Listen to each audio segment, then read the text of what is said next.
Previously on the Asking Spot. This is our basement kitchen.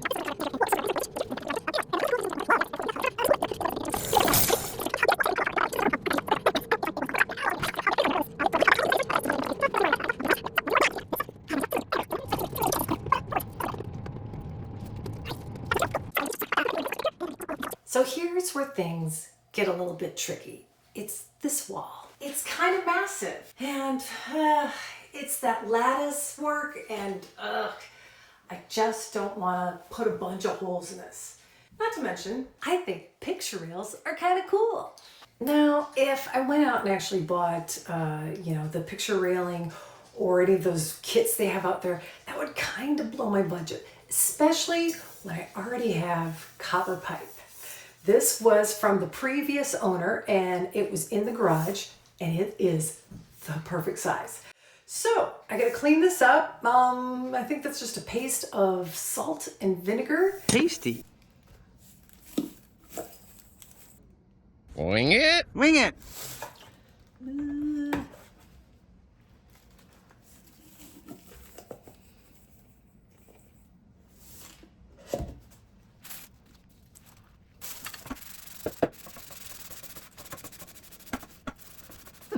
Okay.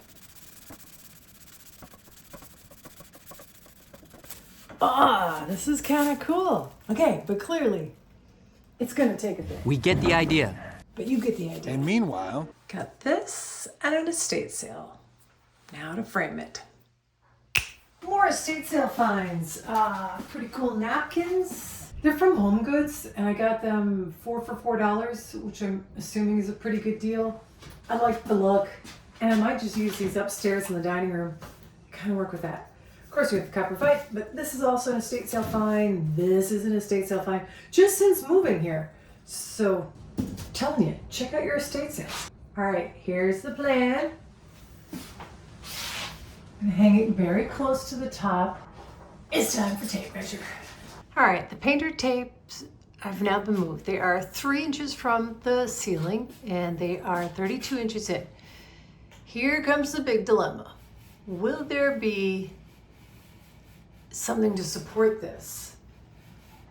Is there gonna be a stud behind those? You may be disappointed. Of course.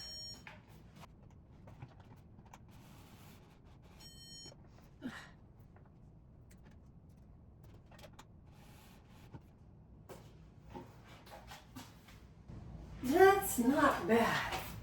Let's see if we get lucky on this side. Now, technically, studs, if they're a standard building, they're 16 to 24 inches apart. And I have a feeling this is, well, maybe that would be 16 right there, or 24 here. But this is a basement building. Who knows what was done down here?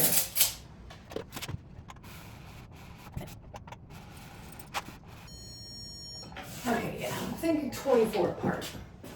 So to hang the copper pipes, I found this at the hardware store, and I think it's just perfect. easily amused. Time to pre-drill.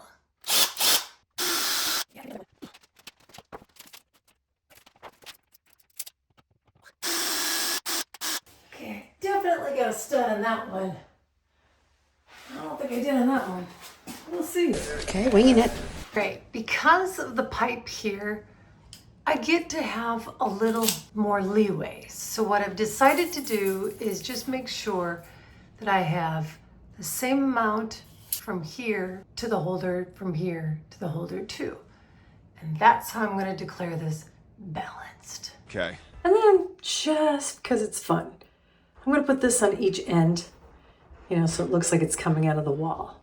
Pick this up at the hardware store too. I used a simple S hook that I also used, the rub and buff on to hang the chain. And I haven't cut this one yet. But first I really needed to figure out how I wanted the pieces to lay out. So I put them on the floor, and if you follow me on social media, you saw the post I made on them. And I was really thankful I did that because I got a suggestion for a fourth way to hang them, and that's what I'm gonna go with. From the pieces laying on the floor, I've measured how wide I need this and how tall and I've guesstimated how far I want it from the top. 3, we're to come to 14. That's where we want the top of this picture. But It goes on for a while. You don't need to listen to this.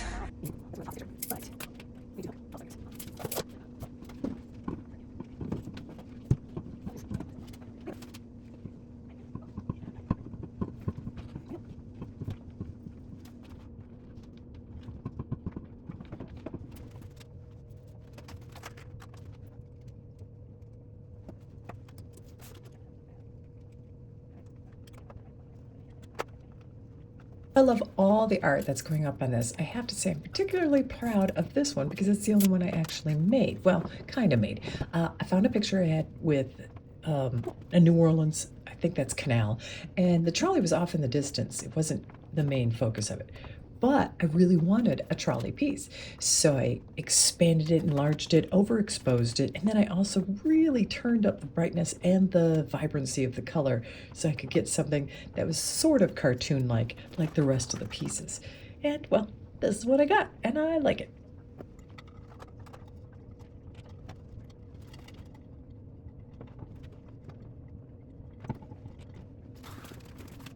now it's more challenging because the middle one has a bunch of art that's gonna need some V's, and I have to cut these off and steal from them.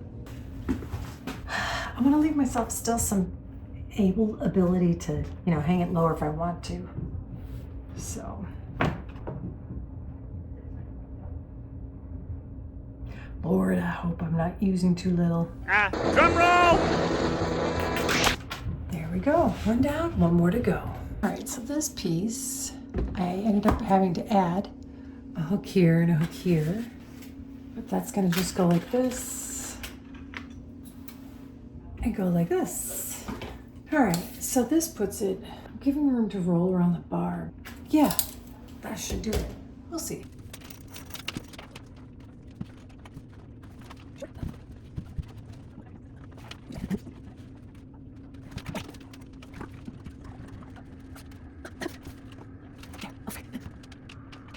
Okay, so I like this.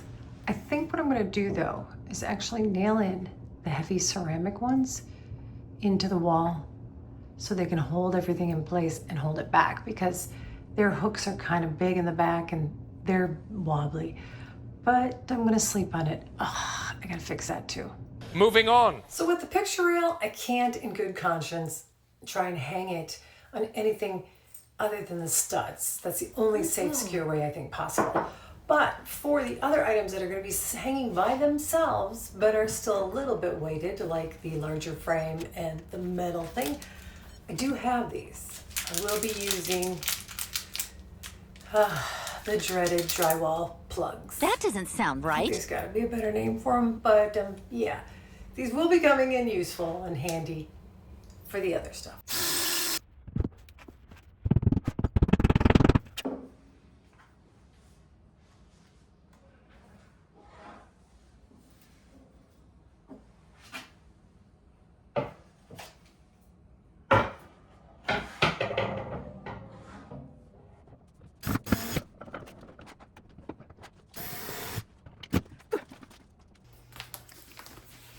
Shelf paper like this, as well as the rest. So these are estate sales. Even these guys, I love these guys. Got them for $1 each. And then the baskets, those were a little more pricey. I think that one was 12, maybe 4 and 6. And then of course, the plant. The best thing about estate sales though, you see things in someone else's house and it makes you go, that's right. And I remembered I had that hook in the corner and I was thinking I was going to put maybe some art dangling from it.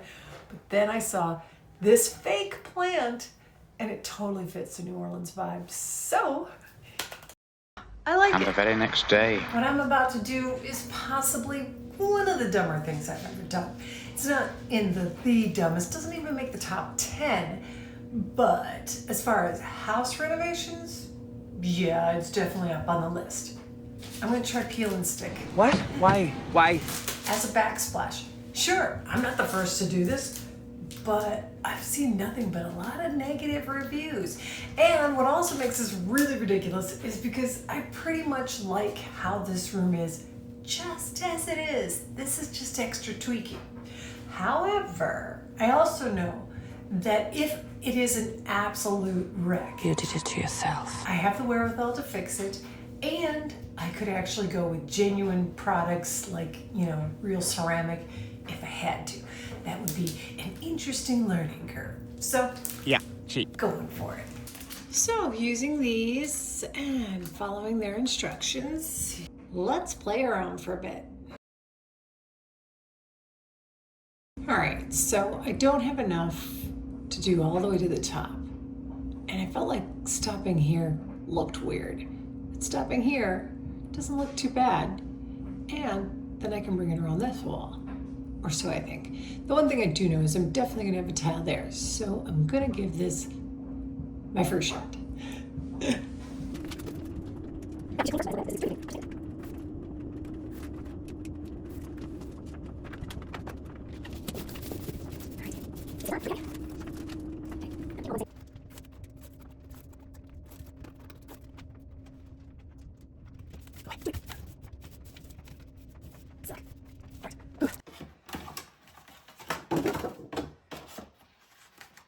Can't stress enough to do a template before you cut into one of these things, because I thought I had nailed it. I'd watched videos on it and I'm like, I got this. And I really almost did, but it was just a smidge off. But that smidge would have driven me up the wall had I done it to the actual piece. So I just made another template and yeah, nailed it, and then it was fine. So if you have been watching up to this point and you aren't subscribed just yet, could you please? And maybe hit the bell, because then you'll get a notice so you can see as the progress grows in the 1944 house. Thank you.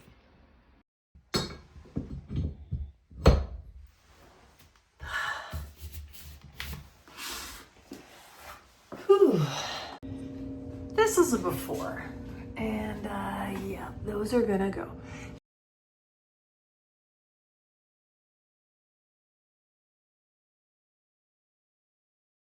It is the finished room, and yes, generally speaking, I think theme rooms should be reserved for Walt Disney World. But in some places, it's fun. Like powder rooms are a great place to go theme and go all out. And well, basements, why not? Have some fun with it. It's obviously not the main living area, so go for it. That's what I did. And it was really, really nice to bring parts of our past, living in Louisiana and some of the artwork we had, and then matching it up with some new finds and some things I created. I really like how the lamp turned out. The bulb I have in it is kind of cool. It's one of those that if you turn it on once, it'll flicker. It's an LED, but you turn it off, turn it on again, and it will be a solid light. So that was kind of cool. The overhead lights, total find. Really, really pleased with that. The peel and stick, it's growing on me. I mean, the nice thing about it is if it doesn't, I can go with some real tiles, and that'll just be something new to learn. Like the little thing I made there, but I have to say, my all-time favorite thing in this room is the picture rail. Oh my goodness, I just am so happy every time I look at it. And I would not be at all surprised if I don't do something like that in one or two other rooms in this house. Speaking of other rooms, thumbs up, click subscribe. We're moving to another room. It's still in the basement. It's the main room. And then after that, it's the kind of creepy room. A little scared of what's behind the walls in that one. Yeah, that one's going to be a big one. So yeah, hit subscribe. And oh yeah, we haven't even done the main floor. So whew. Thanks so much for watching The Asking Spot in the 1944 house. Sit. Let me put you in the light. Okay. Sit. Previously on The Asking Spot. There. Good babies.